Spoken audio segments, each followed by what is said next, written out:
Hello, my name is Brandy Enders. I am the IB Middle Years Program Coordinator here at Fox Chapel Middle School. I just wanted to go over the Year 3 community project with parents and guardians so they knew kind of what their students were working on in the second semester during Tiger Time. So our community project is required by the International Baccalaureate. We are now an authorized IB school, so all Year 3 students will complete this community project. Students will be the change and lead the change. They're going to find a need in our community and they're going to find a way to meet that need. Our community could be our school, our city, our state, our country, or even our world. It's really important that students make this a passion project so that they enjoy working on it. It's their way to contribute to the world in Year 3 of their program. So they want to find a passion, and then they're going to inquire through a global context, which shows them how it relates to the real world. And they can do this individually, with a partner, or in groups of 3. So pretty much, if they don't think the project is a good thing to work on, then they're not going to have their best effort at the project. So that's really important that they find something that they're really passionate about. So the goals of this project is for students to develop an understanding of a community problem through an investigation, and to develop skills, attitudes, and knowledge required to complete a project over an extended period of time, which they will eventually do in high school and if they go to college, and sometimes in their workplaces. And then demonstrate responsible action through learning. Students are going to have to define a goal to address a need within a community based on their personal interests. So like I said, they need to be passionate about it. And like I said previously also, it could be local, regional, national, global, or even virtual. There are different types of action that the students can do for this community project. They don't always have to go out and do some kind of community service hours.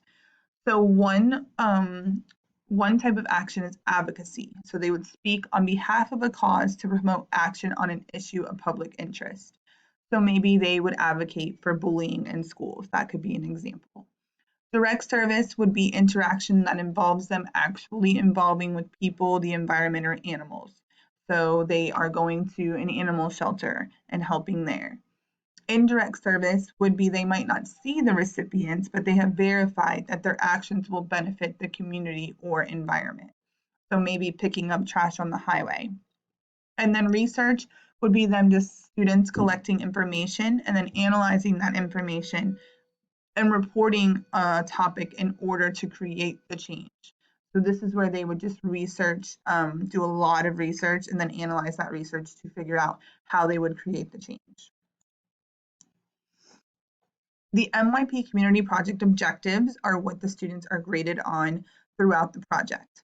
So there's 4 criteria. These are from IB, investigating, planning, action, and reflecting. Throughout their process journal, they will hit all of these criteria, and I have made it pretty easy for them to hit all of these criteria within the journal. All students will receive a red folder in January when they meet with their advisor for the first time. This is where they will do all of their documentation of investigating, planning, action, and reflection. They will include their research and their action plans and all of the things that they have gathered together for their project. And then they will reflect on each section with on their meetings with their supervisor within this process journal. I made this process journal myself based on the standards that IB holds for the community project. I've laid it out and organized it so students can just kind of follow through the process journal to complete their community project. If you would like to see the process journal, it is on our website under Middle Years Program. They will share their accomplishment of their community project in May. They will present it to their project supervisor and myself, Mrs. Enders. They will have to include their academic honesty form, which also includes their 3 meetings with their advisor signed by the students and the advisor, their proposal for their action for their community project, their entire process journal, and any supporting visual aids. So like maybe like a PowerPoint or some kind of poster, and then of course their bibliography with their sources. We will also have a spotlight night at the end of the year to spotlight our community project where the parents and the community members can come and look at them.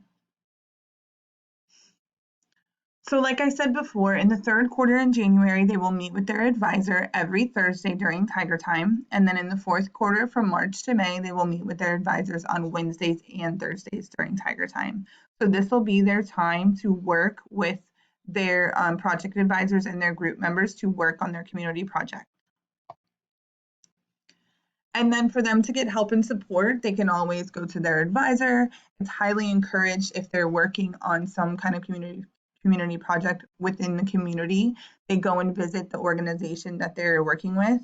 And then they're going to meet regularly, like I said, to organize their topic, timeline, goal, and reflect in their process journal. This is the first time that students will be working on this. So we know that it's going, we're just going to get through it together. I am very excited to see what the students come up with because I know it's going to be amazing and I cannot wait for that spotlight night at the end of the year to see them all.